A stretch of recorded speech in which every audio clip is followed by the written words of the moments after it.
अस्सलाम वालेकुम जी। हम ए लेवल इकोनॉमिक्स की क्लासेस जो हैं वो ऑनलाइन कंडक्ट कर रहे हैं, पूरी इनको रिकॉर्डिंग कर रहे हैं और मेरे साथ यहाँ मुज़म्मिल शामिल होते हैं। मैं आपका पुराना टीचर सर फ़र्रुख MSCS की तरफ से कोशिश कर रहे हैं कि आपको ये पूरा ए लेवल इकोनॉमिक्स का कोर्स जो है वो एक बड़े स्पीडली हम जो है वो कवर करें और आपको जो है वो अम, एक ऐसा कोर्स को गो थ्रू कर लें कि जो कि आपके लिए रिवीजन का लिए भी एक बड़ा अच्छा एक सॉलिड टूल बन जाए ये वीडियोस, और सारे कॉन्सेप्ट्स आपको कम से कम इस हद तक समझ में आ जाएं कि आपको एग्ज़ाम की तैयारी आसान हो जाए। ठीक है जी। तो आज हम जो डिस्कशन करने जा रहे हैं वो है price system and the micro economy. उसके अंदर हम देखते हैं कि आज कहाँ तक कवर करेंगे। मेरा इरादा ये था कि मैं डिमांड कवर करूँगा, सप्लाई कवर करूँगा, इक्विलिब्रियम कवर करूँगा और हो सकेगा तो प्राइस इलास्टिसिटीज़ भी कवर करूँगा। ठीक है, तो लेट्स स्टार्ट। ये जो अब हम डिस्कस करने जा रहे हैं ये डेटा मार्केट से तजर्बे के बाद हमने उठाया है। ये नताइज मुख्तलिफ मार्केट्स को एक्सपीरियंस करने के बाद हम इन पे पहुँचे हैं। वंस अगेन इकोनॉमिक्स में कोई भी चीज़ ऐसा नहीं है कि वो पत्थर पे लकीर है। अगर आपका डेटा कुछ और शो करता है तो आप उस पर बात करेंगे।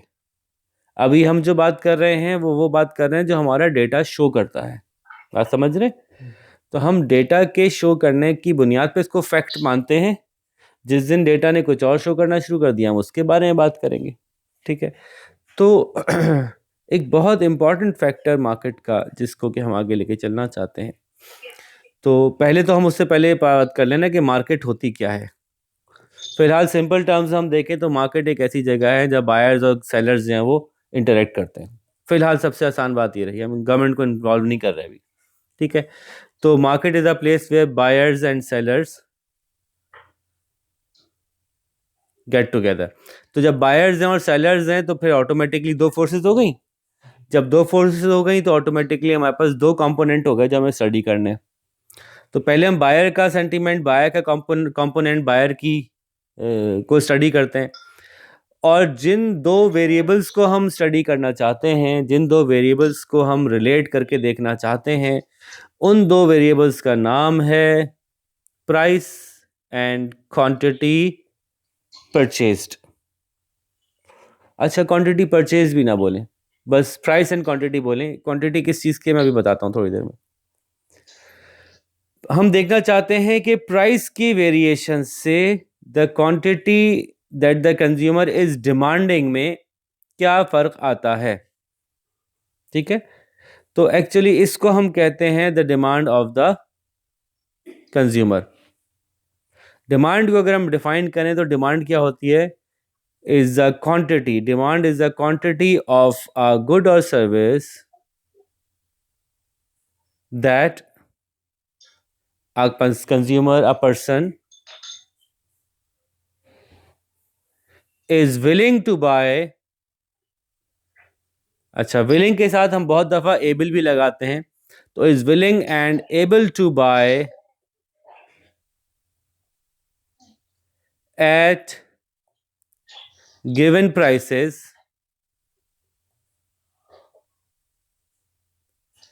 ठीक है, और जाहिर है एट अ गिवन टाइम। अब ये तो नहीं है कि सारी उम्र की बात हो रही है, ये किसी स्पेसिफिक मार्केट टाइम की बात हो रही होगी ना। आज की जो प्राइस और क्वांटिटीज हैं वो कल के लिए लागू नहीं होंगी। ऐसे ही होता है ना। एट अ गिवन टाइम, वो टाइम फ्रेम बताना जरूरी है कि किस टाइम फ्रेम की बात हो रही है, और इसमें सेक्टर्स पेरिबल्स भी है, यानी प्राइस और क्वांटिटीज के अलावा बाकी चीजें जो हैं वो कांस्टेंट समझी जा रही हैं।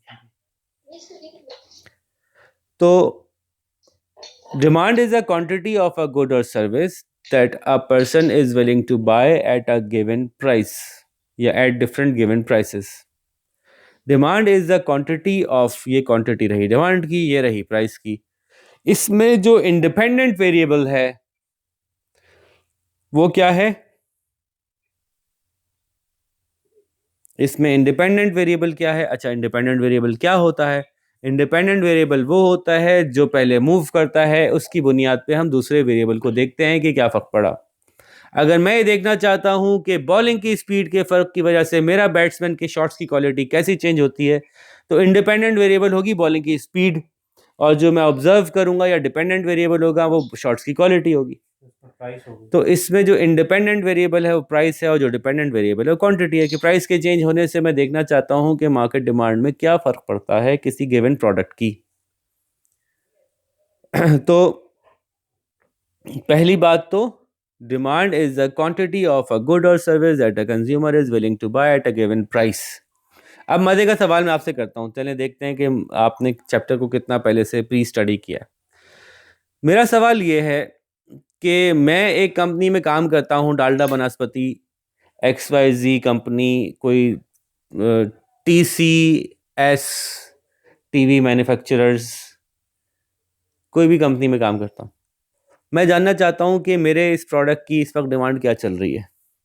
मैं हायर करता हूँ बहुत सारे बड़े बड़े इकोनॉमिस्ट को, और मैं कहता हूँ जी मुझे डिमांड निकाल के दीजिए कि मेरे प्रोडक्ट की डिमांड कितनी है, और मैं आपको ऑप्शन देता हूँ, आप कौन से ऑप्शन को सेलेक्ट करेंगे, ABCD, किस ऑप्शन को सेलेक्ट करेंगे। अच्छा, मज़ेदार सी बात यह है, ऐसे ही आपको होता है बीच में ट्रिविया बताते हैं, कि ये सवाल मैंने पाकिस्तान के टॉप बिजनेस मैनेजर्स, बल्कि ओनर्स कह लें, जनरल मैनेजर्स एंड ओनर्स की हमारी एक कॉन्फ्रेंस थी, अब मैं ज़्यादा तफसील में नाम नहीं बताऊंगा। तो वहाँ पे मेरा एक सेशन था इकोनॉमिक्स का ही, जिसके अंदर हम ये डिस्कस कर रहे थे कि डिमांड कैसे कैलकुलेट करने के ऑप्शंस हैं हमारे पास। तो वहाँ मैंने ये सवाल किया था और बड़ा इंटरेस्टिंग जवाब आए थे, तो मैं देखता हूँ आप लोग क्या जवाब देते हैं। ठीक है, तो सवाल क्या है कि मुझे अपने प्रोडक्ट की डिमांड मालूम करनी है, मैंने कुछ लोगों को हायर किया है, मैं उनके सामने ऑप्शंस रखता हूँ, आप इस तरह से डिमांड मालूम करेंगे कि उस तरह से करेंगे। तो ऑप्शन नंबर A मैंने रखा कि आप जो है वो डोर टू डोर जाएं और लोगों से पूछें कि अगर ये कीमत होगी तो आप क्या खरीदेंगे हमारा प्रोडक्ट, के नहीं खरीदना चाहेंगे, कि नहीं खरीदना चाहेंगे। ऑप्शन नंबर B है, आप साइलेंट ऑब्जर्वर बन जाएं और मार्केट में आप सेलेक्ट कर लें, सैंपल ले लें, पूरी एक्चुअल डिमांड तो नहीं निकालनी, हमें सैंपल ले लें। आप आपने कहा जी मैं 5 बड़ी मार्केट्स का सैंपल लेता हूँ, वहाँ पे मैं अपने साइलेंट ऑब्जर्वर भिजवाता हूँ और मैं देखता हूँ कि in a given period of time लोग कितना खरीद रहे हैं। ठीक है, ये हो सकता है। तीसरी बात ये कि मैं एक जो है वो पोल करा लूं। ठीक है, चौथी बात ये कि मैं अपनी फैक्ट्री में जाऊं और देखूं कि इस वक्त गिवन प्राइस पे हमारा कितना माल ऑफलोड हो रहा है। ठीक है, मैं दोबारा बताता हूं, हमारा कितना माल ऑफलोड हो रहा है, हमारी फैक्ट्री से कितना सामान उठा उठा के होलसेलर लेके जा रहा है। तो 4 ऑप्शंस हैं, कि पहला ऑप्शन है कि मैं डोर टू डोर जाके लोगों से पूछूं भाई आप अगर मैंने आज ये प्राइस रखी है आप कितना खरीदना चाहोगे। दूसरा ऑप्शन है मैं कहूं लोगों से कि मैं अपने बंदे भेजूं मार्केट के अंदर, वो साइलेंट ऑब्जर्वर बन के जाएं और कंज्यूमर्स का बाइंग बिहेवियर देखें कि वो मेरा प्रोडक्ट कितना खरीद रहे हैं। ये साइलेंट ऑब्जर्वेशन बहुत होती है, अब तो कैमरे की मदद से होती है अब तो। तीसरा ऑप्शन ये है कि मैं पोल करा लूं लोगों से, इंटरनेट पे पोल करा लूं। चौथा ऑप्शन ये है कि मैं फैक्ट्रीज का अपना डेटा निकालूं और देखूं कि आजकल जो प्राइस चल रही है उस पर मेरे कितने प्रोडक्ट्स जा रहे हैं मार्केट में, ऑटोमेटिकली वही मेरी सेल हो गई, वही मेरी प्रोडक्ट की डिमांड हो गई। तो आप इनमें से A, B, C या D में से किसको सेलेक्ट करेंगे? जी मुजम्मिल भाई। मैं जो हूँ वो बी को सेलेक्ट करूँगा। उसकी रीज़न ये है कि फ़र्स्ट ऑफ ऑल ए जो कि डोर टू डोर है, वो एक क्वाइट लेंदी जो है वो प्रोसेस हो सकता है, जिसमें कि for example door to door जाएं और फिर ज़्यादातर लोग तो वैसे भी जवाब देते नहीं हैं हम्म। डोर का, और आपको आपको एक परफेक्टली ऑनेस्ट वो नहीं रिस्पॉन्स नहीं मिल सकता, क्योंकि आप जो हैं वो उनकी मतलब एक तरीके से इनकन्वीनियंस है कि आप जो है उनकी डोर पे जाएं, अब वो जो भी आपके पास रिस्पॉन्स आएगा वो एक प्योर रिस्पॉन्स नहीं होगा। ठीक है। और चूँकि आप वैसे भी एक जो है सैंपल साइज़ जो है उसका भी मतलब एक बड़ा सैंपल साइज़ नहीं हो सकता अनलेस कि बहुत सारे लोगों को आप भेजें। सी मैं नहीं करा, वो नहीं चूज़ करता पोल का भी एक मसला ये है कि जो लोग पोल के ऊपर आंसर्स देते हैं वो फॉर एग्जांपल एक तरीके से वोटिंग की तरह का हो जाता है, तो ठीक है, उसमें ये जो है कि एक्यूरेसी जो होती है वो उसमें आगे पीछे तो होती है। Why not D then? D का रीज़न ये है कि ये मुझे ऐसा फील लगता होता है कि जो बायर्स जो हैं, जो कंज्यूमर जो हैं, उनका बिहेवियर जो देखना है वो ज़्यादा इंपॉर्टेंस रखता है कंपेयर टू होल सेलर्स, क्योंकि अगर हम उनको एज अ साइलेंट ऑब्जर्वर हम अगर करें तो हम सबकी बेहतरी का यानी कि हर चीज़ का पॉजिटिव उठा सकते हैं। एक तो ये हम उनका बिहेवियर भी देख सकते हैं, प्लस हमारा सैम्पल साइज़ भी इतना होगा कि ना ज़्यादा छोटा होगा, क्योंकि फॉर ठीक है, एग्जांपल हमने 5 मार्केट से हमने उठा लिया, ठीक है, और ज़्यादा बड़ा भी नहीं होगा कि हमें इतना लेंथी प्रोसेस करना पड़े, ठीक है। और हम परफेक्ट अच्छा, रिजल्ट पहले प्राप्त इनसे करें। जवाब लेते हैं। जी मिस, आप क्या जवाब देना चाहती हैं, ए बी सी या डी? सर मेरा भी बी ही है कि वो ज़्यादा मुझे एप्रोप्रिएट लग रहा है। ठीक है। अच्छा, अब सवाल ये कि आप लोग मालूम क्या करना चाहते हैं? मेरा डी है। Demand of a product. Demand of the product की डेफिनेशन क्या थी? डिमांड ऑफ द प्रोडक्ट ये थी कि कितना जो है वो गुड्स कितनी जो है वो परचेज की गई है लोगों ने आपका कितना सामान खरीदा तो डिमांड नहीं है। Eight a given price at a given किसी टाइम। कीमत पे लोगों ने आपका कितना सामान खरीदा, ये तो डिमांड नहीं है। Given time. अच्छा फोर्थ वन मुझे समझ में नहीं आया। फोर्थ वन मुझे समझ में नहीं आ रहा, क्या लिखा आपने? फैक्ट्री प्राइस की बात किया, नहीं समझ आ रहा मुझे। मैंने कहा कि मैंने लोगों से अपनी डिमांड मालूम करनी है। मैं एक फैक्ट्री का ओनर हूँ, बहुत बड़ा मैं सेठ हूँ, मेरे पास बहुत पैसे हैं, फंड है। मैं अपने प्रोडक्ट की डिमांड मालूम करना चाहता हूँ, तो मैं उसके लिए क्या ऑप्शन इख्तियार करूँगा? मैंने आपको बताया कि मैं ये इन इन रियल ये कर चुका हूँ। पाकिस्तान की बहुत बड़ी बड़ी कंपनीज़ के जनरल मैनेजर्स या ओनर्स के साथ ये पूरा एक सर्वे मैंने किया था, और उसके जवाब भी मैं आपको बताऊंगा, बड़ा इंटरेस्टिंग था। तो ऑप्शन मैंने आपको 4 दिए कि आप क्या करेंगे। एक तो आप डोर टू डोर जाएं, एक एक बंदे को पकड़ पकड़ के पूछें कि भाई ये मुख्तलिफ प्राइसेस पे आप कितनी क्वांटिटी परचेज करना चाहेंगे। दूसरा ऑप्शन ये है कि आप साइलेंट ऑब्जर्वर बन जाएं मार्केट के, और मार्केट में बैठ के आप देखते रहें कि आपके प्रोडक्ट की कितनी क्वांटिटी सेल हो रही हैं। तीसरा ऑप्शन ये है कि आप ऑनलाइन कोई पोल करवा लें, उसके थ्रू जान लें कि लोग कितना खरीदना चाहेंगे। चौथा ऑप्शन ये है कि आप डायरेक्टली अपनी फैक्ट्रीज की ऑफलोडिंग देख लें कि आपकी फैक्ट्री पे कितना प्रोडक्ट निकल कर है बाहर, किस मार्केट में क्या प्राइस चल रही है आपको पता है, इस प्राइस पे कितना प्रोडक्ट बाहर निकला। लास्ट वन मेरी समझ में नहीं आया था। लास्ट वन इससे ज्यादा एप्रोप्रिएट है कि आप वहां बैठे बैठे भी देख सकते हैं जितना ज्यादा माल, कितना माल जा रहा है, इसका मतलब है कि डिमांड में जल्दी से जा रहा है। जी जी, हमारे पास 2 स्टूडेंट्स डी बता रहे हैं, एक स्टूडेंट बी बता रहे हैं। तो अच्छा, मुझे भी जो है मेरे से डी ही एप्रोप्रिएट लगता है वैसे तो। ठीक है, इसके अंदर जवाब के क्यों के बताना है या सिर्फ जवाब बताना है? असल में जितना क्योंकि बताएंगे फिर शर्मिंदगी भी उतनी उठानी पड़ेगी, इसलिए बेहतर है कि सिर्फ जवाब बता के काम चला लें। ठीक है, अच्छा देखिए पता क्या एक सही है सर, बताइए। तो असल में मैं जो ट्रिक करता हूँ ना, मैं इस सवाल में ट्रिक करता हूँ लोगों को। एक्चुअली आप लोगों की गलती नहीं है, मैंने इस सवाल में आपको ट्रिक किया। ट्रिक ये किया कि मैंने डिमांड की डेफिनेशन ज़रा जल्दी जल्दी बताई। ठीक है, जल्दी जल्दी डिमांड की डेफिनेशन बताई और उसकी निटी-ग्रिटीज में नहीं गया, और इसीलिए ये सवाल किया कि अब आइंदा आप हमेशा याद रखेंगे कि डिमांड की एक्चुअल डेफिनेशन क्या थी। इस सवाल का जवाब है जी ए। और इस पे जो है ना, पाकिस्तान के बड़ी बड़ी कंपनीज के जो सीईओ थे ना, वो पहले तो मुझसे आधे घंटे नाराज रहे।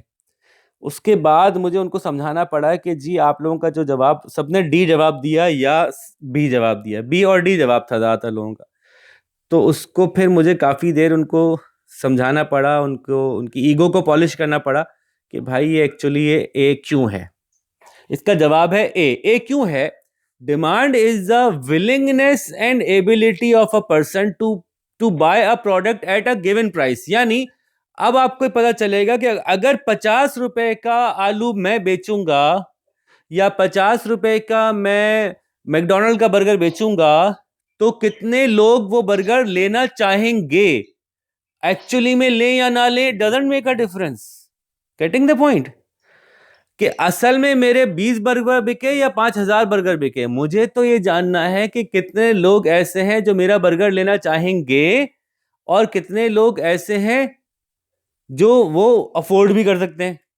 तो डिमांड की डेफिनेशन में हमने लिखा था हालांकि यहां पे कि willingness and ability, not actual purchase. Demand is the willingness and ability of a person to buy a good, he may actually buy another good. ठीक है, फॉर एग्जाम्पल मैं गया लेने, मैंने सोचा था मैकडोनल्ड लूंगा, मैं विलिंग हूं इस प्राइस पे एक मैकडोनल्ड खरीद लूंगा, लेकिन बराबर में केएफसी में 50% डिस्काउंट चल रहा था, मैंने नहीं लिया मैकडोनल्ड। हालांकि मेरी विलिंगनेस भी थी, एबिलिटी भी थी, लेकिन एक्चुअल परचेज में नहीं आ सका वो। इससे मेरी डिमांड नहीं गिर गई, इससे मेरी डिमांड नहीं गिर गई, मेरी सेल्स गिरी है। तो ये सेल्स और डिमांड में ना बहुत बड़ा फर्क होता है। तो यूं हम पहले तो ये समझ लें कि demand is the willingness and ability of a person to buy something, और एक इंपॉर्टेंट चीज और मिस हो रही है, एट डिफरेंट गिवन प्राइसेस। यानी अभी आप डिमांड कैलकुलेट तब कर सकेंगे जब मुख्तलिफ प्राइसेस के ऊपर आपने चीज़ों को चेक किया होगा। तो सबसे आसान तरीका डिमांड को चेक करने का जो है ना, वो फेक लोगों के सामने ले जाके प्रोडक्ट बेचे जाएं और उनको मुख्तलिफ प्राइसेस पे ऑफर किया जाए और वो बताएं कि जी मैं तो इस पे इतना, अच्छा ये इतने का हो गया, लाइए जी मुझे इतने दे दीजिए। तो क्योंकि आप रियल मार्केट में इतनी जल्दी जल्दी प्राइसेस नहीं फ्लक्चुएट कर पाते, इसीलिए आपकी जो डिमांड का डेटा होता है वो over a period of time calculate होता है, क्योंकि प्राइसेस तो वक्त के साथ चेंज होती हैं, हर हफ्ते तो चेंज नहीं हो रही होती हैं, हर रोज तो चेंज नहीं हो रही होती हैं, अक्सर प्राइसेस महीनों में चेंज होती हैं। तो अगर आप जल्दी में डिमांड का डेटा निकालना चाहते हैं तो आपको एक ऐसी इन्वायरमेंट बनानी पड़ेगी जहां पे आप मैन्युअली प्राइस को आप बाय हैंड चेंज कर पाए।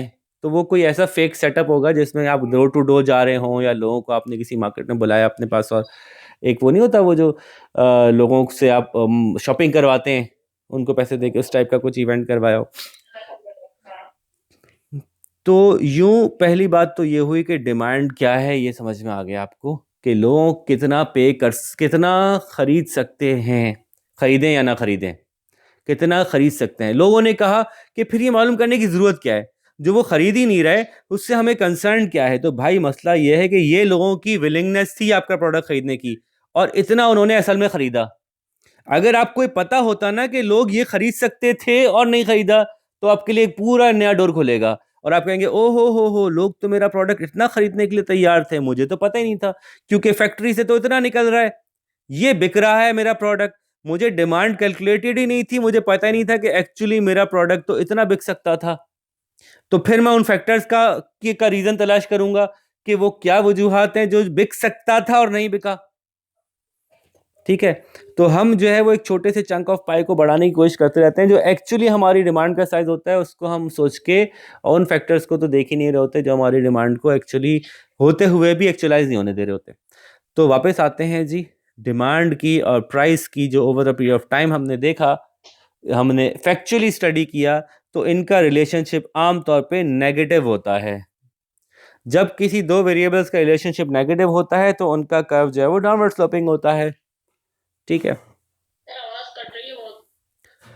अगर आप अपना माइक बंद करें, अगर तो दो वेरिएबल्स का रिलेशनशिप नेगेटिव होता है तो उनका कर्व डाउनवर्ड स्लोपिंग होता है। इसका मतलब क्या हुआ कि अगर प्राइस बढ़ेगी तो डिमांड कम होगी, और अगर प्राइस कम होगी तो डिमांड बढ़ जाएगी। ठीक है, और अगर डिमांड बढ़ेगी तो प्राइस कम हो जाएगी। शाबाश। क्या वाकई ऐसा होता है? क्या वाकई ऐसा होता है कि जब किसी चीज की मार्केट में डिमांड बहुत बढ़ जाए तो उसकी प्राइस गिर जाती है? हमेशा नहीं होता। हमेशा तो ये होता है कि, सर आवाज बहुत कट रही है, नहीं समझ आ रहा। मेरा सवाल ये है, तो जब हमने ये समझ लिया कि डिमांड क्या होती है, तो हमें ये समझ में आ गया है कि डिमांड का प्राइस के साथ डिमांड का रिलेशनशिप नेगेटिव है, यानी डाउनवर्ड स्लोपिंग है। ठीक है, दिस मीन्स कि जब प्राइस बढ़ती है तो डिमांड कम होती है, क्वांटिटी डिमांडेड। जब प्राइस कम होती है तो क्वांटिटी डिमांडेड बढ़ती है। ठीक है, ये डाउनवर्ड स्लोपिंग लाइन इस बात का इशारा कर रही है कि और हमने ये बात आपको समझाई कि जब क्वांटिटी डिमांडेड बढ़ती है तो प्राइस कम नहीं होती बल्कि प्राइस बढ़ती है, क्योंकि ये वन वे रिलेशनशिप है। इसमें ये इंडिपेंडेंट है, ये डिपेंडेंट है। हमेशा पहले इसको बढ़ा के इसके ऊपर इम्पैक्ट देखा जाएगा तो डिमांड कहलाएगी। अगर आप पहले क्वांटिटी बढ़ा रहे हैं तो अब आप डिमांड कर्व ही नहीं बना रहे, आप कुछ और बना रहे हैं। ठीक है, तो हम ये बात कर रहे थे कि ये डिमांड कर्व मुख्तलिफ शक्लों का हो सकता है। ये ऐसा भी हो सकता है, ये ऐसा भी हो सकता है, ठीक है, और ये ऐसा भी हो सकता है, और ये ऐसा भी हो सकता है। अहमद अली भाई आप फारिग हैं तो आप पकड़ लें, मेरे हाथ बार बार हिल रहे हैं ना, आप पकड़ लीजिए इसको, रिलैक्स होके बैठे आराम से जी। तो और जहाँ मैं बना रहा हूँ बस उस पर ख्याल रखिएगा, ठीक है। अच्छा जी, तो अब बात ये हो रही है कि ये मुख्तलिफ तरह के डिमांड कर्व्स की जो स्लोप्स हैं वो हमें क्या बता रहे हैं। देखिए गौर कीजिए, ये क्या बताता है मुदम्मिल भाई। बेसिकली P1 P2 से ना हम हमेशा इसको समझेंगे जी। तो हमने ये देखा कि इसको P1 कहते हैं, इसको P2 कहते हैं, सॉरी सॉरी, अच्छा उल्टा है। आसानी के लिए Q1 Q2 जी। क्या नजर आ रहा है आपको? तो सबसे पहले तो ये नज़र आ रहा है कि P1 और P2 के दरमियान में एक बहुत बड़ा जो है वो जंप है। तो एक रिलेटिवली बिग जंप के लिए, प्राइस की जंप के लिए एक बहुत स्मॉल चेंज आया है क्वांटिटी ऑफ डिमांडेड में। क्यों ऐसा क्यों होता होगा? क्योंकि प्राइस इनएलास्टिक कोई गुड होगी, जैसे कि फॉर एग्जांपल ऑयल या वो हो गया, फ्यूल हो गया खरीदने के लिए। जमील भाई कह रहे हैं कि फ्यूल हो सकता है। जी, ओके, ऐसा ये देखें इसमें क्या हो रहा है, इसमें थोड़ा सा ही प्राइस P1 P2 किया तो देखें Q1 Q2 हो गया। इसमें एक स्मॉल प्राइस डिफरेंस से जो है एक ह्यूज क्वांटिटी की चेंज जो है वो नजर आ रहा है। तो इसको हम कहेंगे रिस्पॉन्सिव है। ये जी रिस्पॉन्सिव। रिस्पॉन्सिव को हम लफ्ज इलास्टिक यूज करते हैं, जो जो हम कपड़ों में नहीं डालते वो वाला नहीं, ठीक है। इलास्टिक का मतलब रिस्पॉन्सिव, ठीक है। तो हम कहेंगे इट इज मोर इलास्टिक, क्योंकि प्राइस के चेंज से क्वांटिटी का चेंज ज्यादा रिस्पॉन्सिव है। और हम इसको कहेंगे लेस इलास्टिक, तो इसके लिए हम लफ्ज यूज करते हैं इन इलास्टिक, ठीक है। इन इलास्टिक इज जबकि प्राइस का बहुत सारा चेंज हो और क्वांटिटी का थोड़ा सा चेंज हो। मोर इलास्टिक इज जब प्राइस का बहुत सारा चेंज ना हो, थोड़ा सा चेंज हो, और क्वांटिटी का बहुत सारा चेंज हो जाए, ठीक है जी। अब एक ऑप्शन ये भी है, मैं एग्जांपल्स बाद में दूंगा। एक ऑप्शन इसको समझिएगा कि 90 डिग्री पे खड़ा हुआ है, यानी इसका क्या मतलब हुआ, P1 P2 और Q परफेक्टली इनएलास्टिक। इसका मतलब क्या हुआ, क्या चीज होती होगी ऐसी। और ये कह क्या रहा है कि प्राइस कोई भी रखी, डिमांड में कोई फर्क ही नहीं पड़ रहा। इसको हम कहते हैं परफेक्टली इनइलास्टिक। ओके, मिस ने अच्छी मिसाल दी है कि पहली इनिंग में जब बंदा जल्दी आउट हो जाता है ना तो दूसरी इनिंग में जब कोशिश करता है स्कोर अच्छा मारे, ठीक है। ओके, तो इसमें मिस ने अच्छी एग्जांपल दी है कि ये जो है वो लाइफ सेविंग ड्रग हो सकती है, कि कोई भी प्राइस हो आपको तो उसकी कीमत देनी, क्वांटिटी देनी है। अब ये वाइस वर्सा भी मैं लाऊंगा, मैं जानबूझ के P1 P2 ऐसा कर रहा हूं। अभी थोड़ी देर में इसको मैं रिवर्स भी करूंगा, फिर देखिएगा कि आपकी मिसाल सही बैठती है कि नहीं, ठीक है। अच्छा, दूसरा ये कि ये क्या चीज है, परफेक्टली इलास्टिक। इसको आप कहते हैं परफेक्टली इलास्टिक, लेकिन इसकी मिसाल क्या होगी, यानी कि एक ही प्राइस पे क्वांटिटी जो है वो कोई भी डिमांड करेंगे। तो इसका मतलब क्या हो, क्या नजर आ रहा है आपको ये मुझे ऐसा लग रहा है जैसे कि गवर्नमेंट, यानी कि कोई गवर्नमेंट ओन्ड जो है गुड होगी या पब्लिक गुड होगी, तो अगर सस्ती हो गई तो इसमें नजर आ रहा है सस्ती हो गई तो कुछ कोई नहीं ले रहा, डिमांड एग्जिस्ट ही नहीं कर रही। महंगी हो गई तो कोई डिमांड एग्जिस्ट ही नहीं करती, डिमांड की लाइन एग्जिस्ट ही सिर्फ इस प्राइस पे करती है। ये क्या बात हुई?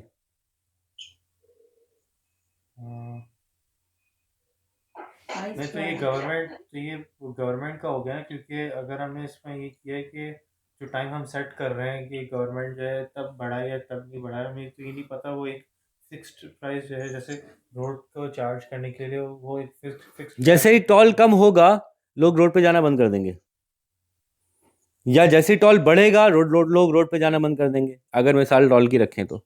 ये बता रहा है लेकिन ग्राफ। आप सबको एक्सेस करना पड़ेगा ना। इसका मतलब ये हुआ, ये एक ऐसी चीज है कि जिसकी प्राइस में थोड़ा सा भी चेंज आ रहा है तो उसकी डिमांड गायब हो जाती है। उसकी डिमांड इसी प्राइस पे है, इस प्राइस पे जरा सा भी चेंज आ रहा है तो डिमांड नजर नहीं आ रही है हमें, मार्केट में डिमांड कैलकुलेट नहीं कर पा रहे हम समहाउ। इसकी एग्जांपल अभी लेते हैं, पहले वापस आते हैं। देखें, प्राइस किसी चीज की थोड़ी सी बहुत सारी बढ़ी और डिमांड में थोड़ी सी कमी आई,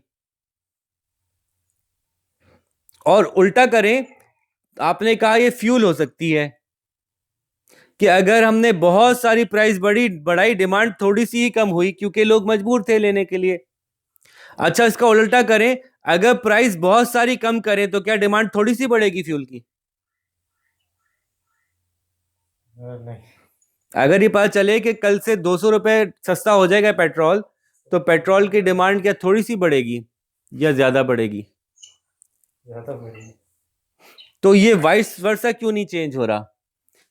कीमत बढ़ते वक्त तो ये अलग इंपैक्ट दे रहा था, कीमत कम होते वक्त ये एग्जाम्पल क्योंकि काम हमने नहीं कर रही। प्राइस को वो लिया है ना। अगर प्राइस कम की अच्छा, हाँ हाँ। बहुत सारी, तो थोड़ी सी डिमांड बढ़ी इस प्रोडक्ट में, तो ये प्रोडक्ट फ्यूल तो नहीं हो सकता, फिर इसका मतलब है कोई और प्रोडक्ट है जो कि प्राइस बढ़ाने पे बहुत ज्यादा डिमांड बढ़ नहीं रही, प्राइस कम करने पे बहुत ज्यादा डिमांड कम नहीं हो रही है ना। सॉरी, उल्टा बोल दिया मैंने, प्राइस कम करने पे डिमांड बहुत ज्यादा बढ़ नहीं रही, प्राइस बढ़ाने पे बहुत ज्यादा डिमांड कम नहीं हो रही। इसकी ज्यादा बेहतर मिसाल जो है वो और भी कोई चीज हो सकती है। फॉर एग्जाम्पल, इसको हम इनइलास्टिक को हम पैग करते हैं फिलहाल नेसेसिटीज की तरफ। तो आपका फ्यूल गलत एग्जाम्पल नहीं था, लेकिन इसको हम जब फर्दर डेप्थ में देखेंगे तो आपको समझ में आएगा कि कहाँ जाके फ्यूल जो है वो उसका रोल चेंज हो जाता है, चीज़ों का रोल चेंज हो जाता है। ठीक है, तो हो सकता है ना, देखिए जितनी डिमांड थी तो वो तो एग्जिस्ट कर ही रही थी ना P1 पे। जी, फ्यूल हो सकता है। जब P2 पे गई तो क्वांटिटी थोड़ी सी कम हुई, हमने कहा जब वापस P1 पे आई तो क्वांटिटी थोड़ी सी बढ़ी। तो हम मार्केट फिनोमिना देखते हैं कि अगर फ्यूल की एक्चुअली जो डिमांड एग्जिस्ट कर रही थी, जो नेचुरल डिमांड है वो कितनी है? 1 है, ठीक है। अब अगर प्राइस जो है वो बढ़ गई है तो फिर लोग जो है वो ट्रैवलिंग अपनी कम कर देंगे, लेकिन छोड़ नहीं सकते, ऑफिस तो जाएंगे ना, ठीक है, काम पे तो जाएंगे, बिल्कुल ठीक है, कुछ ना कुछ ट्रैवलिंग बिल्कुल थोड़ी ठीक सी है। कम होगी, ज्यादा नहीं। लेकिन जब प्राइस कम होती है तो क्या फ्यूल की डिमांड भी थोड़ी सी ही बढ़ती है? बहुत सारी फ्यूल थोड़ी ही बस अपनी जगह पे आ जाएगी ना, वो जितनी थी पहले थी वहीं पे आ जाएगी दोबारा। तो इसका मतलब है कि ये बात दुरुस्त हुई, फ्यूल की एग्जांपल यहाँ दुरुस्त हो गई। लेकिन मुजम्मिल भाई ये कह रहे हैं कि ऐसा तो नहीं दिखने में लगता कि जैसे ही प्राइस कम होती है फ्यूल की तो लाइनें लग जाती हैं पेट्रोल पंप पे, लोग धड़ाधड़ फ्यूल भरवाने लगते हैं। तो सर वो थोड़ी देर के लिए लोगों को पता होता है कि प्राइस जो दोबारा फ्लक्चुएट होती है। जी, बिल्कुल सही बात है। तो एक्चुअली जी, एक चीज है कि एक सेगमेंट ऑफ फ्यूल प्राइसिंग इस तरह हो सकता है, मगर शायद बाद में जिस तरह वो होता जाएगा मेरे ख्याल शायद वो जो ना उसकी प्राइस इलास्टिसिटी बढ़ती जाएगी, if I'm ji not wrong। हाँ, दोनों बातें हैं। थोड़ा सा मैं डिफाइन करता हूँ इसको, क्योंकि हम इसकी डेप्थ में जा रहे हैं जो कि अभी नहीं जाना हमें, तो इसलिए मैं इसको क्लोज करके आगे जाता हूँ। बात यह है कि फ्यूल की एग्जाम्पल यहाँ पे दुरुस्त है, और मैं इसे चैलेंज करता रहूंगा आपको थ्रू आउट द कोर्स कि आप जो कह रहे हैं वो गलत कह रहे हैं। आप कहेंगे गलत कह रहा हूँ, मैं कहूँगा ठीक है फिर आप गलत कह रहे हैं।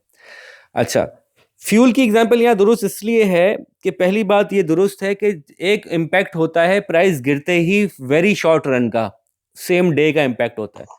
तो जब भी किसी चीज की प्राइस गिरती है सेम डे में ऐसा लगता है पूरी मार्केट टूट पड़ी, एक्चुअली इतनी टूटी होती नहीं है जितनी दिख रही होती है, उसका कॉस्मेटिक इफेक्ट ज्यादा नजर आ रहा होता है। लेकिन आप कितनी डलवा लेंगे एक दिन में? पहले दिन अचानक से लोग बुला के अपना अपना टैंक फिल करवा भी लेंगे, तो फ्यूल की क्वांटिटीज मिलियंस ऑफ बैरल में लोग बाय कर रहे हैं अगर over the period of month, तो उसमें शायद 5% का फर्क आएगा। लेकिन over the period of time लोग उतने ही दिन ऑफिस जाएंगे, उतने ही दिन पार्क जाएंगे, उतने ही दिन ऑफिस बच्चों का स्कूल होगा, उतने ही दिन उनकी ग्रोसरी की शॉपिंग होगी, तो वो उस फ्यूल को पी नहीं सकते ले जाके कि आज से ज्यादा मरिंडा पीना शुरू कर दें, सस्ती हो गई। तो उसका इस्तेमाल तो वही है जो उनकी डेली लाइफ का रूटीन है ना। वो 5 रुपए या 10 रुपए या 50 रुपए या इवन 100 रुपए फ्यूल के गिरने से वो 5-5 गाड़ियां एक्स्ट्रा निकलवा ले हर बंदा, ऐसा भी नहीं होने वाला है कुछ इतने शॉर्ट रन में।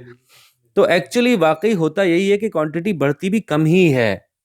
हाँ, लेकिन जो दूसरी बात फैजान भाई ने की कि मुख्तलिफ क्वांटिटीज पे मुख्तलिफ प्राइसेस पे डिमांड की इलास्टिसिटी फ्यूल की डिफरेंट है। एक सर्टेन प्राइस लेवल ऐसा है जिसपे कि मजीद बढ़े या थोड़ा सा कम हो, परसेंटेज अगर 10, 20, 30% से कम हो रही हो या बढ़ रही हो, तो इतना ज्यादा डिमांड पे फर्क नहीं आ रहा होता। और एक सर्टेन प्राइस है, उस पे जाके जब ऊपर नीचे होगी तो डिमांड पे थोड़ा सा ज्यादा फर्क आ रहा होगा। और ये एक्चुअली मैथमेटिकली हर लाइन के साथ होगा, जो स्ट्रेट लाइन बनी हुई है ये मैथमेटिकली होगा। यानी इस लाइन का स्लोप तो सेम है क्योंकि ये कांस्टेंट एक सिंगल स्ट्रेट कर्व है ना, इस लाइन का स्लोप तो सेम है। फॉर एग्जांपल इसका स्लोप है 2:1, ठीक है, 10, 9, 8 और लेट्स सपोज ये 5, 4। तो इसका स्लोप तो 2:1 है, लेकिन इसकी इलास्टिसिटी कांस्टेंट नहीं है। जब आप इसकी इलास्टिसिटी निकालेंगे तो इलास्टिसिटी निकालने का फॉर्मूला है percent change in demand, quantity demanded, divide by percent change in price. तो जब प्राइस हायर नंबर्स में होगी, हायर नंबर में जो परसेंटेज चेंज होगा वो कुछ और होगा, हालांकि न्यूमेरिकली वो बात सेम होगी। यानी 10 से 1 पे जाना 10% है, 10 से 9 पे जाना 10% है, लेकिन 5 से 4 पे जाना 10% नहीं है, 20% है। दोबारा समझें कि जब आप स्ट्रेट लाइन बनाते हैं, तो उसमें जो चेंज इन क्वांटिटीज होती है वो तो कांस्टेंट होती है, स्लोप सेम होता है लाइन का। लेकिन इलास्टिसिटी चेंज इन क्वांटिटीज नहीं है, elasticity percent change in quantities है। तो ये इलास्टिसिटी का फॉर्मूला लिखा है मैंने। इसका मतलब ये हुआ कि जब 10 से 9 प्राइस गई थी तो प्राइस में 10% चेंज हुआ था, और डिमांड 4 से 5 बढ़ी थी, यानी डिमांड में 20% का चेंज आया था। लेकिन जब प्राइस 5 से 4 हुई तो ये चेंज 10% का नहीं है। 10 से 9 का चेंज 10% का है, लेकिन 5 से 4 का चेंज 10% का नहीं है, 20% का चेंज है।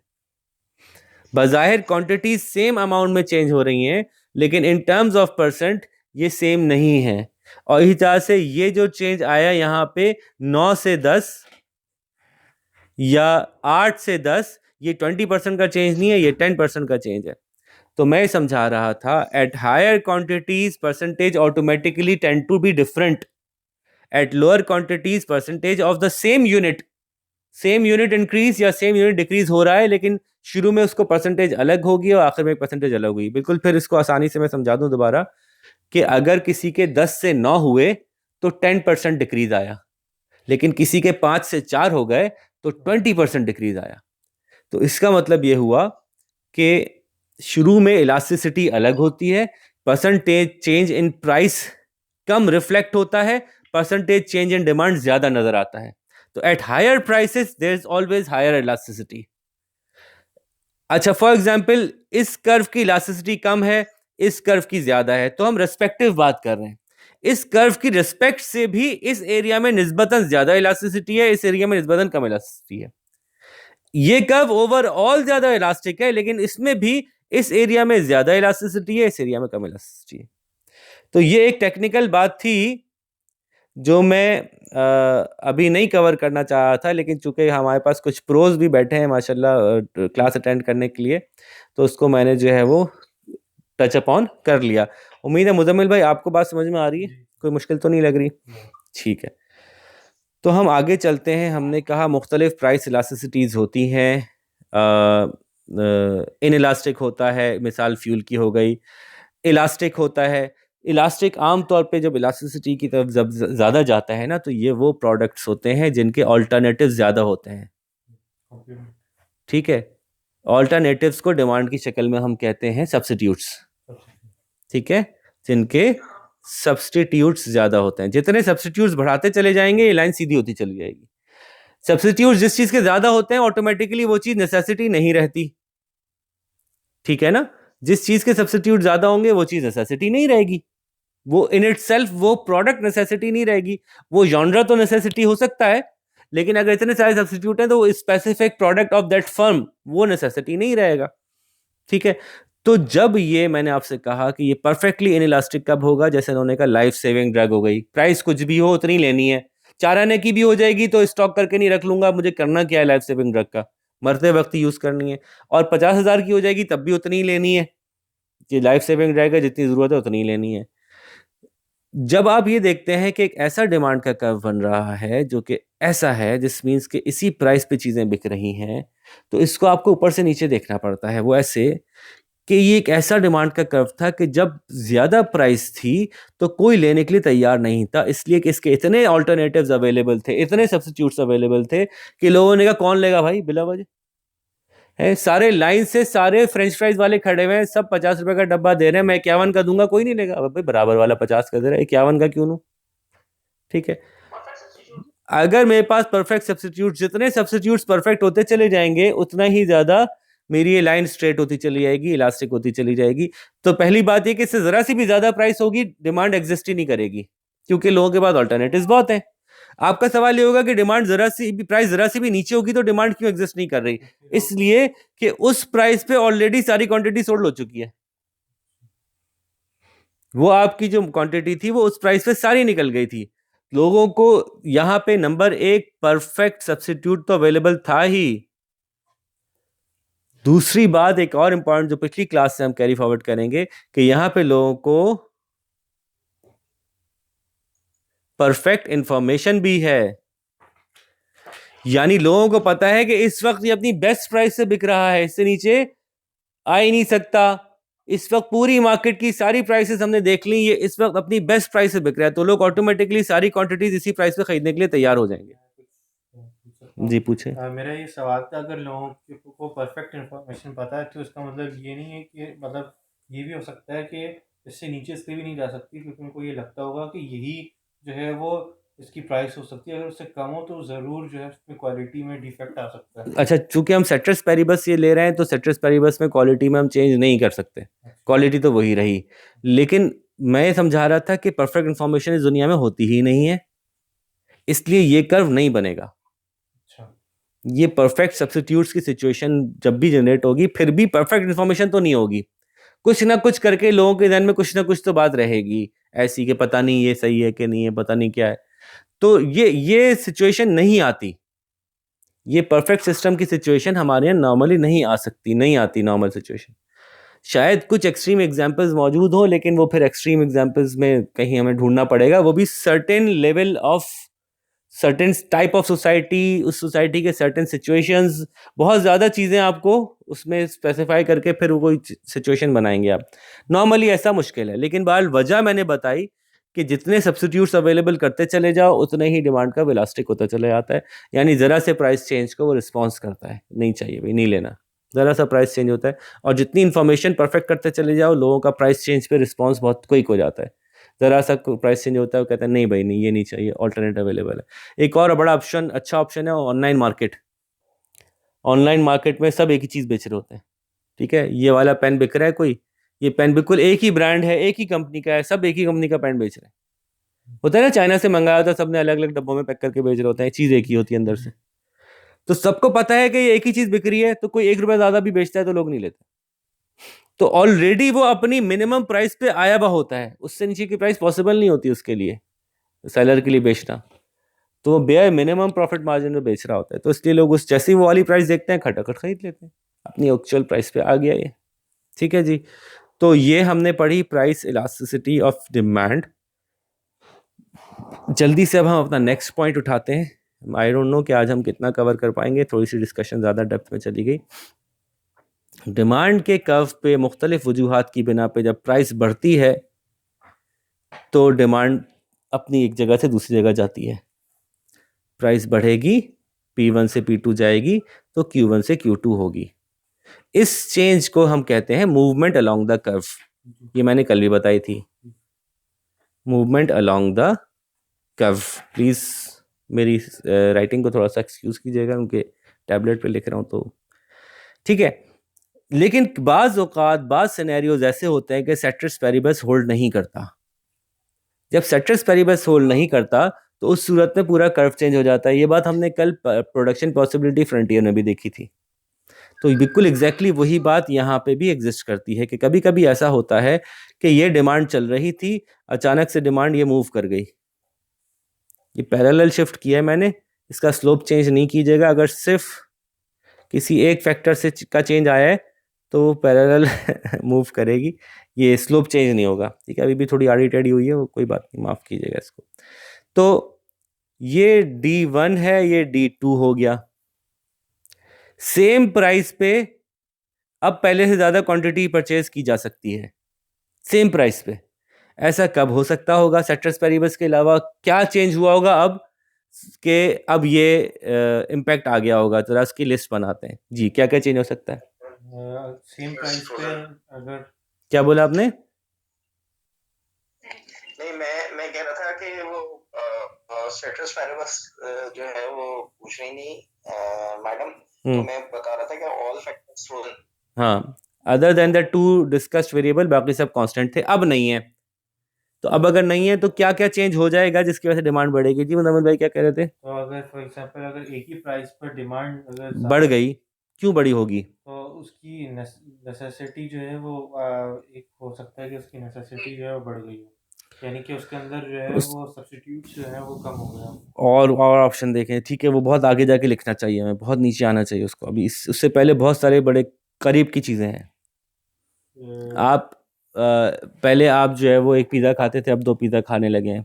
पूरे मुल्क में अचानक से पिज़्ज़ा खाने की वो बढ़ गई है, डिमांड बढ़ गई है। पिज़्ज़ा हट पे अचानक से बायर्स बहुत आना शुरू हो गए।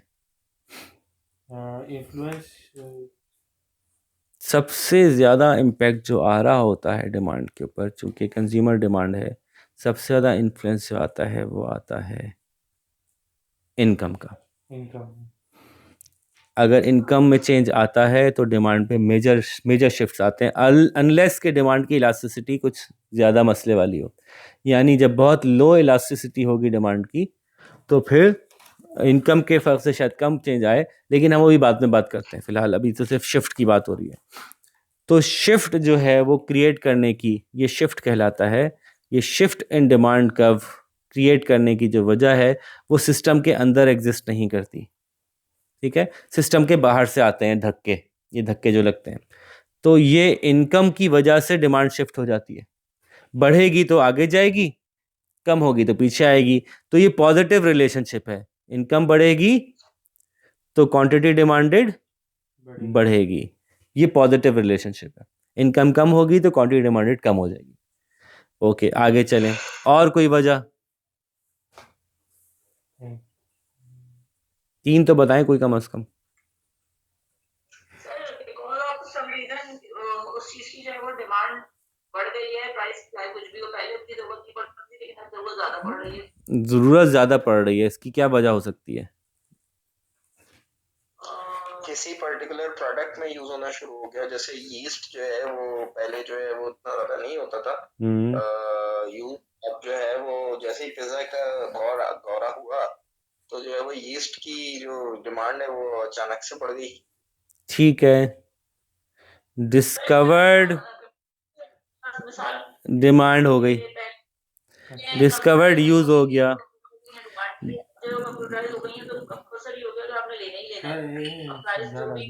डिस्कवर्ड यूजफुलनेस की चीज की बढ़ जाएगी तो उसकी क्वांटिटी डिमांडेड बढ़ जाएगी। ओके, मान लिया। अच्छा, जो मुझे याद आया वो ये है कि कोई भी उन्होंने प्राइस सेट की, उसके बाद जो है ये खदशा हो रहा है कि जो है वो मतलब कोई चेंज लेकर आ जाएंगे, या ये हो सकता है कि उस पर्टिकुलर गुड को ही जो है वो स्क्रैप कर दिया जाए या उसको किसी तरीके से चेंज कर दिया जाए, तो इसलिए लोग चाहेंगे कि उसको ज़्यादा से ज़्यादा जो है वो हासिल करें। फ्यूचर एक्सपेक्टेशंस चेंज हो जाएंगी।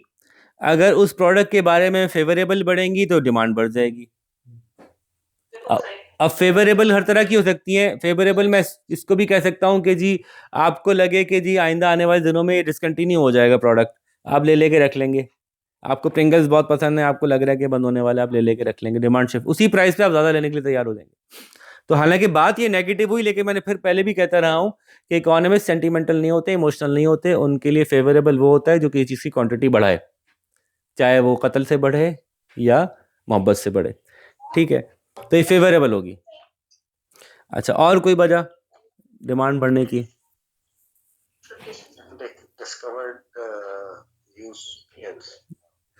Discovered usefulness, future expectations. ऊपर मैंने इनकम लिख दिया था। सर एक चीज और भी है जी, वो क्या है? हो सकता है तो पेरिशेबल होगा तो प्राइस ये चेंज कैसे आएगा इतनी जल्दी? नहीं आएगा, नहीं आएगा। बहुत लॉन्ग रन की बात हो गई तो। जी मुजम्मिल भाई, मैं सोच रहा हूँ कि अली भाई, ऐसा कब हो सकता है कि किसी चीज की कीमत उतनी ही रहे, अचानक से लोग वो ज्यादा लेने लगे? क्यों बढ़ गई डिमांड अचानक से? डिमांड हो सकती है। ये डिस्कवर्ड यूजफुलनेस में डाल देते ना, किसी वजह से उसकी यूजफुलनेस बढ़ गई, एकदम से उसकी क्वालिटी बढ़ गई। एकदम से क्वालिटी कैसे चेंज हो गई? फिर तो प्रोडक्ट ही नहीं रहा। अच्छा, अगर तो किसी वजह से किसी के सब्स्टिट्यूट्स तादाद कम हो गई। की प्राइसेस बढ़ जाएं तो आपकी क्वांटिटी डिमांडेड बढ़ जाती है। आपने कुछ नहीं किया, सब्स्टिट्यूट की प्राइस बढ़ गई, अचानक से टोयोटा की गाड़ियां महंगी होनी शुरू हो गई तो होंडा की डिमांड बढ़ जाएगी। तो ये भी सिस्टम से बाहर की चीज थी होंडा के लिए। टोयोटा की प्राइस होंडा के लिए एक्सोजेनस वेरिएबल था, तो जब एक्सोजेनस वेरिएबल चेंज होगा डिमांड में शिफ्ट आएगा। ठीक है, मान रहे हैं बात? एक और चीज देता हूं मैं आपको कि अगर कॉम्प्लीमेंटरी गुड्स की प्राइस बढ़ जाएगी तो मेरी डिमांड कम हो जाएगी। अभी कॉम्प्लीमेंटरी गुड्स क्या होते हैं इकोनॉमिक्स में?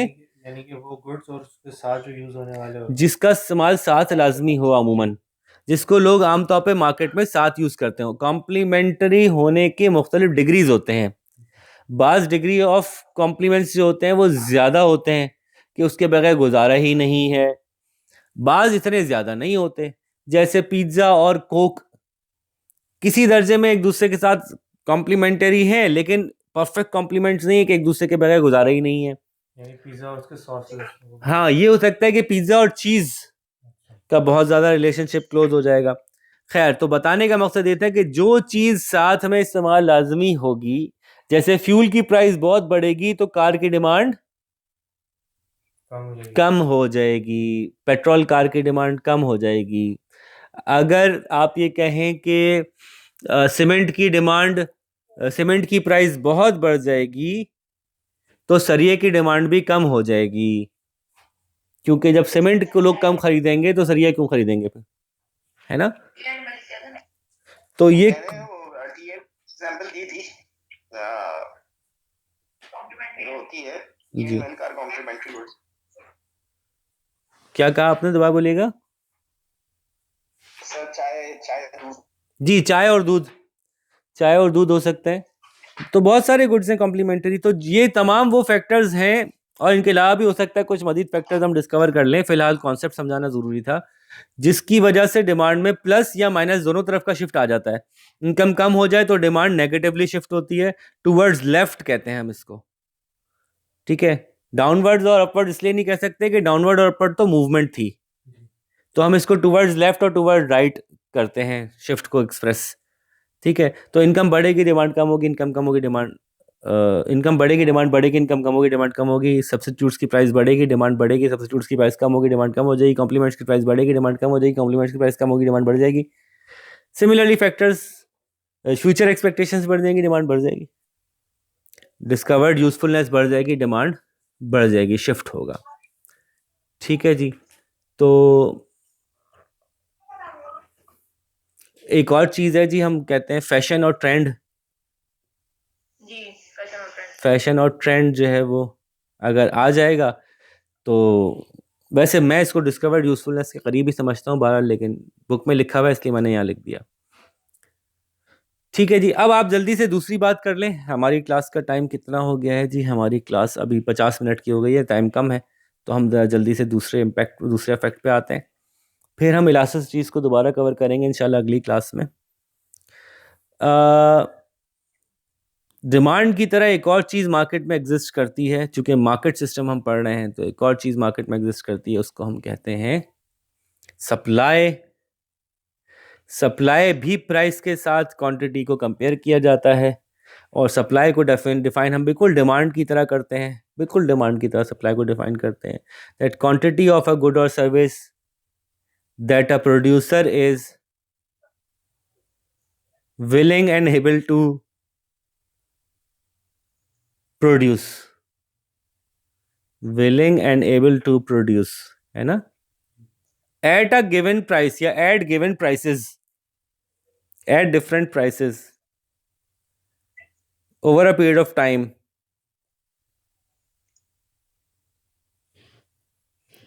keeping ceteris paribus। ठीक है, तो इसको हम सप्लाई कहते हैं। जब हमने तजुर्बाती तौर पे देखा कि प्रोड्यूसर कितना प्रोड्यूस करना चाहता है ओवर अ गिवन प्राइस, तो जब प्राइसेस चेंज करके हमने चेक किया तो एक हमें मार्केट से अंदाज़ा हुआ कि सप्लाई का और प्राइस का जो रिलेशनशिप है वो पॉजिटिव है, यानी प्राइस बढ़ती है तो सप्लाई बढ़ती है, प्राइस कम होती है तो सप्लाई कम होती है, इसी तरह से सप्लाई कम होती है तो प्राइस बढ़ती है, सप्लाई कम होती है। कम होती है। डायरेक्ट रिलेशनशिप है ना, प्राइस बढ़ती है तो सप्लाई बढ़ती है, प्राइस कम होती है तो सप्लाई कम होती है, सप्लाई कम होती है तो प्राइस कम होती है। ये नहीं होगा सप्लाई। जी, फिर हमने वो बात पिछली बार दोबारा रिपीट की कि ये रिलेशनशिप में ये प्राइस इंडिपेंडेंट है और क्वांटिटी डिपेंडेंट है, तो पहले प्राइस चेंज होगी तो क्वांटिटी के ऊपर इम्पैक्ट जो देखा जाएगा वो सप्लाई कहलाएगी। अगर आपने पहले सप्लाई चेंज कर दी तो फिर आप वेरिएबल ऑफ सप्लाई की बात ही नहीं कर रहे, यानी आप सप्लाई कर्व नहीं बना रहे, तो कुछ और कर रहे हैं, तो जाहिर है सप्लाई कम होगी तो प्राइस बढ़ जाएगी। ये मार्केट फिनोमेना है। ऐसा क्यों होगा ये हम अगेन इक्विलिब्रियम में देखेंगे जाके। ठीक है जी, तो एक तो ये हमने ऑब्जर्व किया, और सप्लाई अगेन वो नहीं है जो बिजनेस स्टडीज़ में सप्लाई होती है, वो माल जो मार्केट में अवेलेबल है वो सप्लाई नहीं है। जैसे कि वो माल जो ख़रीदा जा रहा है वो डिमांड नहीं है, डिमांड इज़ द पॉसिबिलिटी, है ना, यही तरह supply is the possibility what you are willing and able to produce. ए नंबर एक शर्त ये हुई आपकी कि आपके पास इतनी मशीनरी, इक्विपमेंट, प्रोडक्शन कैपेसिटी हो कि आप वो बना सकते हो, और आपकी कॉस्टिंग इस तरह की हो कि वो आपकी कॉस्ट में भी आ रही हो, तो जो कुछ आप उस प्राइस पे बना सकते हैं वो आपकी सप्लाई है, चाहे बना रहे हो या नहीं बना रहे हो। ठीक है, तो ये एक इम्पॉर्टेंट कॉन्सेप्ट था, तभी हम ये बात करते हैं कि सिचुएशंस के हिसाब से मुख्तलिफ प्राइसेस पे सप्लाई करने की आपकी जो विलिंगनेस है वो चेंज होती रहती है, और एट टाइम्स आपकी एबिलिटी भी चेंज होती रहती है प्राइसेस के साथ साथ। ठीक है, तो जब प्राइस बढ़ती है तो सप्लाई बढ़ती है, ये हमने देखा। इसी तरह से जैसे डिमांड के कर्व की मुख्तलिफ स्लोप्स हो सकते हैं, यहाँ पे नज़र आ रहा है कि एक यूनिट की प्राइस बढ़ रही है तो एक यूनिट से सप्लाई बढ़ रही है। इसके मुख्तलिफ शेप्स हो सकते हैं, जल्दी से हम उन शेप्स को देखते हैं कि सप्लाई का कर्व ऐसे भी हो सकता है, सप्लाई का कर्व ऐसे भी हो सकता है, सप्लाई का कर्व परफेक्टली इनइलास्टिक भी हो सकता है, और सप्लाई का कर्व परफेक्टली इलास्टिक भी हो सकता है। ठीक है, तो सप्लाई जो है वो सप्लाई जो है वो ऐसी क्यों होगी, इसकी बात करते हैं हम, कि यहाँ पे नज़र आ रहा है कि प्राइस में बहुत ज़्यादा चेंज होने के बावजूद सप्लाई की क्वांटिटीज़ में बहुत ज़्यादा चेंज नहीं आया। ऐसा क्यों हुआ होगा? सप्लाई के प्राइस ज़्यादा बढ़ा। अच्छा, प्राइस जो है वो प्राइस बहुत चेंज हुई लेकिन सप्लाई में ज़्यादा चेंज नहीं आया। प्राइस बहुत बढ़ी, सप्लाई ज़्यादा बढ़ा नहीं सके। अच्छा, ये अगर फॉर एग्जांपल ये प्रोड्यूसर्स की बात हो रही है तो प्राइस बहुत चेंज है।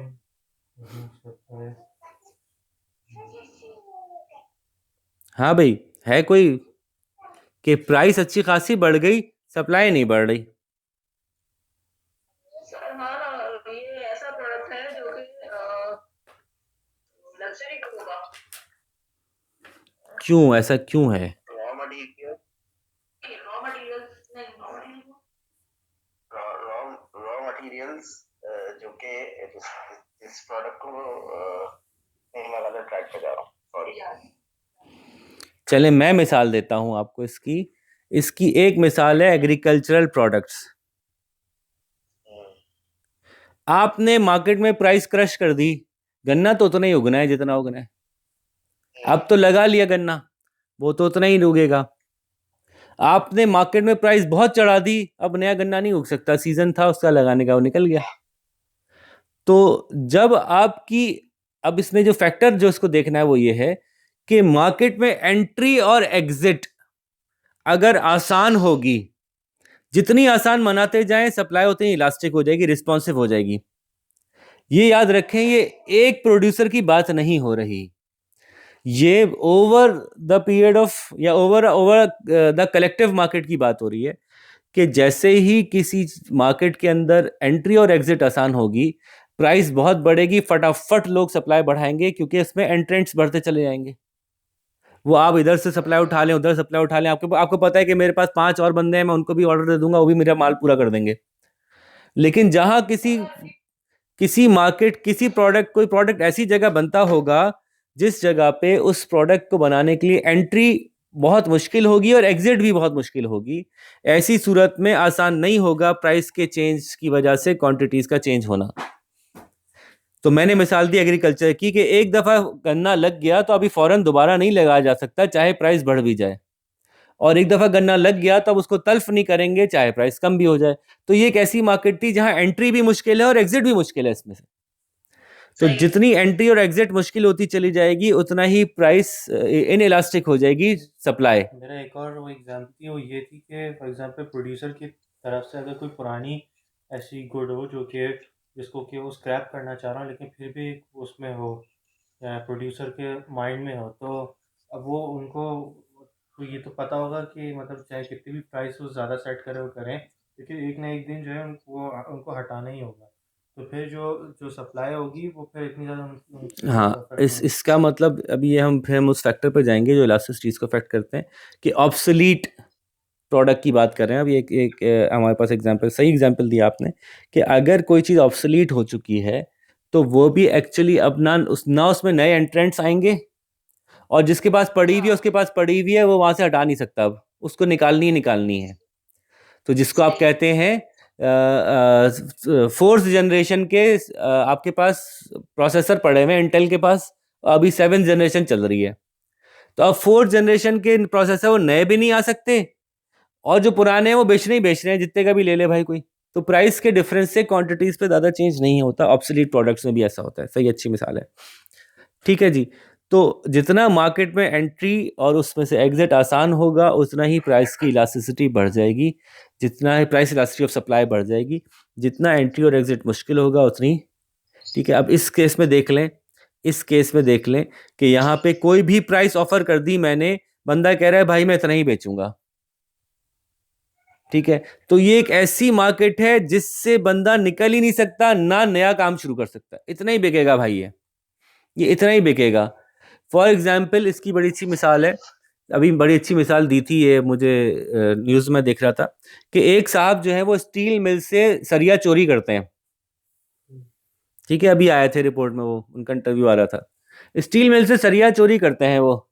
ठीक है, अब आप उनको कितनी भी प्राइस दे दो, उनका जो कॉन्ट्रैक्टर है, जो पुलिस वालों से सेटिंग है, जो अब एक फिक्स क्वांटिटी है, वो खुद नहीं बनाता ना, उसके कॉन्ट्रैक्टर ने जो कि वहां से चोरी करके लाता है वो ये बताता है कि भाई भाई यही है बस, आप इसके मुझे 5 लाख रुपए दोगे तब भी मैं यही दूंगा आपको, और अब मैं चोरी करके ले आया हूं, आप 1 लाख भी दोगे तो मैं यही दूंगा। ठीक है, मैं इसकी क्वांटिटी चेंज कर ही नहीं सकता। तो तो ये इस तरह के एक्सट्रीम केसेस होते हैं जहां पे कि आपके लिए किसी भी तरह से क्वांटिटीज को ना बढ़ाना पॉसिबल होता है, ना अब आप कम कर सकते हैं।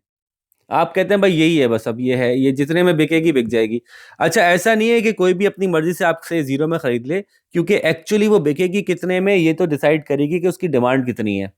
तो अभी उस पर तो हम आए ही नहीं कि डिमांड का कब इसको कहाँ इंटरसेक्ट करता है। अभी तो हम बात कर रहे हैं कि रिस्पॉन्सिवनेस, इलास्टिसिटी मतलब रिस्पॉन्सिवनेस ऑफ सप्लायर कम होती चली जाती है बाज केसेस में। इसको हम कहते हैं परफेक्टली इन इलास्टिक। जैसे डिमांड में परफेक्टली इन इलास्टिक था, वैसे सप्लाई में परफेक्टली इन इलास्टिक। मैं लिख नहीं रहा, टाइम बचा रहा हूँ। इसी तरह से ये इलास्टिक सप्लाई है। ये क्या चीज है? ये वो चीज है जिसमें कि लोग इजीली मार्केट में एंटर और एग्जिट हो सकते हैं। ठीक है, जरा सी प्राइस बढ़ी वो बनाना शुरू कर दिया, और जरा सी प्राइस कम हुई ये छोड़े उस पर लग गए। ठीक है, इसकी बहुत अच्छी मशीन मिसाल है लेथ मशीन वालों के पास जो मुख्तलिफ तरह के पुर्जे बनते हैं। एक पुर्जे की मार्केट में कीमत बढ़ना शुरू हुई, लोगों ने खटाखट, हर एक के घर में लेथ मशीन पड़ी हुई है, जो जो तो इस तरह काम करते हैं, तो उनके आसपास पड़ोसी अड़ोस में बहुत सारी जगह लेथ मशीन पड़ी पड़ी हुई होती है। एक पुर्जे की जरूरत पड़ना शुरू हुई, उसकी मार्केट में डिमांड जैसी प्राइस जैसी बढ़ना शुरू हुई, इन्होंने फटाफट उसकी सप्लाई बढ़ा दी, क्योंकि मार्केट में एंट्री आसान थी। और जैसे ही जरा सी प्राइस कम हुई, उन्होंने फटाफट उसकी सप्लाई गिरा दी, क्योंकि मार्केट से एग्जिट भी आसान था, दूसरा पुर्जा बनाना शुरू कर देंगे।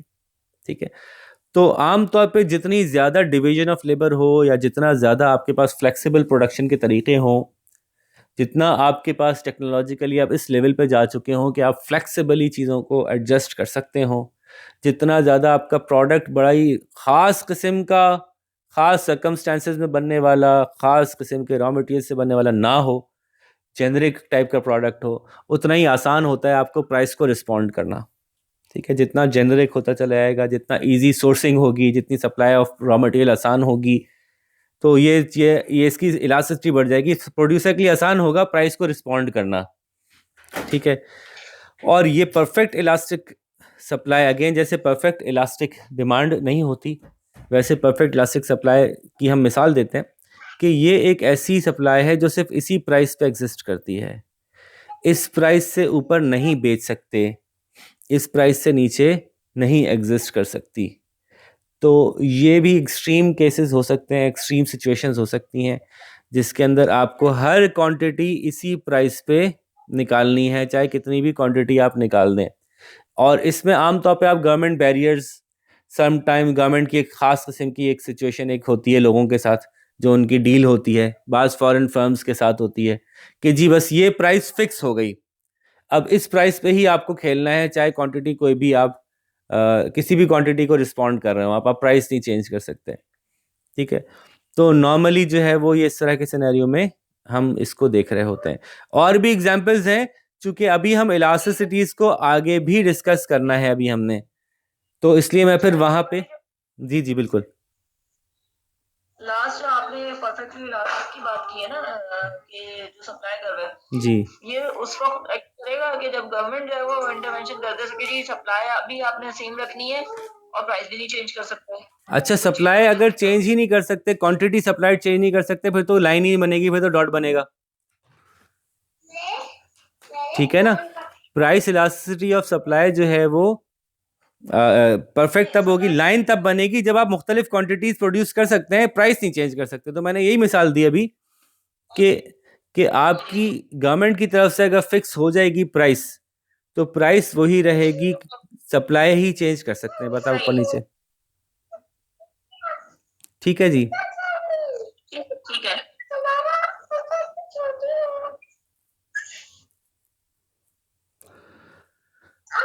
ठीक है, अब आप बात करते हैं आखिरी आज के टॉपिक की, कि सप्लाई भी शिफ्ट होती है। वो क्या रीजंस होते हैं जिसकी वजह से कि हमारी क्वांटिटी सप्लाइड जो है वो सेम प्राइस पे हम पहले से ज़्यादा बनाना शुरू कर देते हैं, या सेम प्राइस से पहले से कम बना रहे होते हैं। खाना रेडी? ठीक है, ये जो मैं ग्राफ्स बना रहा हूँ ना, उस पर जो नोटेशन लिख रहा हूँ ये देखनी है आपको, ये ऐसे ही नोटेशन देनी होती है। ये जो मैं सिंबल्स बता रहा हूँ S1 S2 Q1 Q2, ये QS Q1 S QS1 QS2, तो इस तरह से ही आपको बनाना होगा। और रफ चलता है, बस इतना रफ हो कि पढ़ा जा रहा हो। मेरा ज़रा ज़्यादा ही रफ है क्योंकि मैं अगेन टैबलेट पे राहत चला रहा हूँ, उस पर स्लिप होता है। ठीक है, तो स्केल से बनाना ज़रूरी नहीं होता, लेकिन लेजिबल होना चाहिए। ठीक है, खैर, तो ये क्यों हो सकता होगा भाई, ज़रा फटाफट इसका जवाब दें, फिर हम क्लास एंड करते हैं अपनी। कोई 2-3 फैक्टर्स बताएं कि हमारी सप्लाई बढ़ जाए हालांकि प्राइस ना बढ़ी हो। हमारी सप्लाई बढ़ जाए, प्राइस, अच्छा सप्लाई एक बढ़ने की तो इंटरनल एक वो होती है कि जरिया कौन सा है, कि मतलब कि कहाँ किस उसी कीमत पे अब हम ज़्यादा बेचने के लिए तैयार हैं। Willingness and ability to produce has increased. नहीं तो विलिंगनेस और एबिलिटी चूंकि दोनों साथ है, तो उसमें से कोई एक, जैसे कि फॉर एग्जांपल एबिलिटी अगर ज़्यादा हमारी बढ़ गई तो हाँ, तो उसको हम वर्डिंग में बताएं ना, क्या लिखूं उसको मैं? बात सही है उसकी, लिखूं क्या उसको मैं? एबिलिटी में लिखेंगे कि इंक्रीज्ड एफिशिएंसी, इसको हम कहते हैं प्रोडक्टिविटी। प्रोडक्टिविटी, हाँ। आपकी प्रोडक्टिविटी बढ़ गई, प्रोडक्टिविटी बढ़ेगी, क्वांटिटी सप्लाइड में शिफ्ट आएगा, क्वांटिटी सप्लाइड नहीं, सप्लाई के कर्व में शिफ्ट आएगा। ठीक है, कॉस्ट ऑफ प्रोडक्शन, कॉस्ट अचानक किसी वजह से कम हो गई, आपकी सप्लाई बढ़ जाएगी। कॉस्ट का मतलब ये कॉस्ट नहीं कि जो वेरिएबल कॉस्ट है, बल्कि ऐसी कॉस्ट, इस तरह से कॉस्ट कम हो गई कि अब उतनी ही क्वांटिटी बनाने में आपको पहले से सस्ती पड़ रही है, तो फिर आप ज्यादा सप्लाई करेंगे, प्रॉफिटेबिलिटी बढ़ गई यार आप। और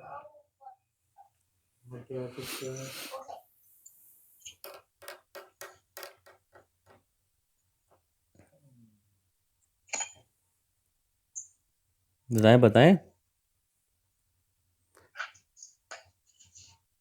गवर्नमेंट का कोई वो, टैक्सेस और रेगुलेशंस बढ़ गए, उसी प्राइस पे आपकी सप्लाई कम हो जाएगी।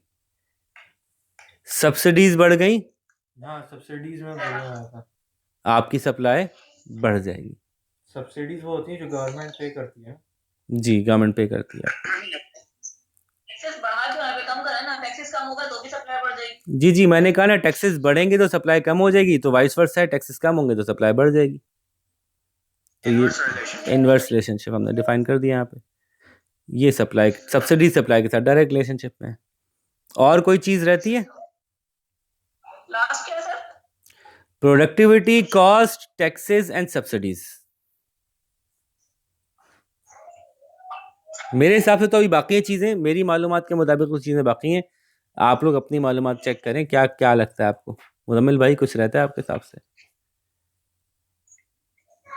सब्सिडीज, टैक्सेस, प्रोडक्टिविटी,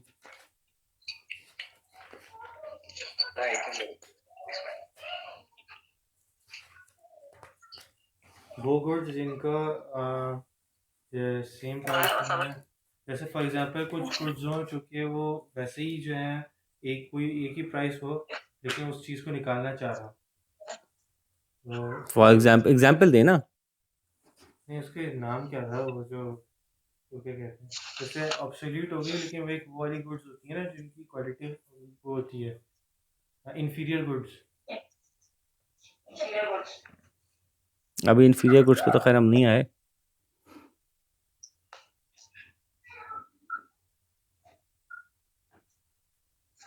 अच्छा सर, ऑब्सोलेसेंस, ऑब्सोलेसेंस सर भी, ऑब्सोलेसेंस, ऑब्सोलेसेंस को हम एक एक एक जगह मर्ज करते हैं, वो हम कहते हैं टेक्नोलॉजी को। टेक्नोलॉजी के हेड में ना ये सब चीज़ें मर्ज कर देते हैं। हम कहते हैं टेक्नोलॉजिकल इंप्रूवमेंट हो गई तो सप्लाई बढ़ जाएगी, और टेक्नोलॉजी को डाउन करने का मतलब उसमें ऑब्सोलेसेंस भी आ गई, उसमें तमाम चीज़ें आ गई, मशीनरी ऑब्सोलीट हो गई, फलाना हो गया, ये हो गया, तो हमारी सप्लाई डायरेक्टली इन्वर्सली शिफ्ट हो जाएगी। ठीक है, तो अब हमने काफ़ी सारी चीज़ें कवर कर ली हैं कि सप्लाई क्यों शिफ्ट होती है, डिमांड क्यों शिफ्ट होती है, सप्लाई की इलास्टिसिटी ऐसे क्यों होती है, डिमांड की इलास्टिसिटी किस चीज़ पे ज़्यादा डिपेंडेंट होती है। ठीक है, तो माशाल्लाह से आप लोगों ने आज काफ़ी स्टेमिना दिखाया और हमने बड़े डेप्थ के साथ डिमांड और सप्लाई उनकी इलास्टिसिटीज़ के साथ डिस्कस कर लिए। नॉर्मली ये 2 क्लासों में कवर होते हैं, आज हमने 1 क्लास में इसको कवर कर लिया। आप लोग बहुत अच्छा पढ़ रहे हैं माशाल्लाह। तो अब हम नेक्स्ट क्लास में जो है वो इक्विलिब्रियम डिस्कस करेंगे और फिर देखेंगे कि इन इलास्टिसिटीज़ का इक्विलिब्रियम्स पे क्या फ़र्क पड़ता है। ये इलास्टिसिटीज़ जो होती है ना, असल में ये होती है आपकी मजबूरी, कमज़ोरी या आपकी पावर कि आप कितने इलास्टिक हैं। अगर डिमांड इलास्टिक है, डिमांड पावरफुल है, मैं छोड़ सकता हूं जब चाहूं, आपका प्रोडक्ट छोड़ूं दूसरा लूं। सप्लाई अगर इलास्टिक है, सप्लाई पावरफुल है, ठीक है।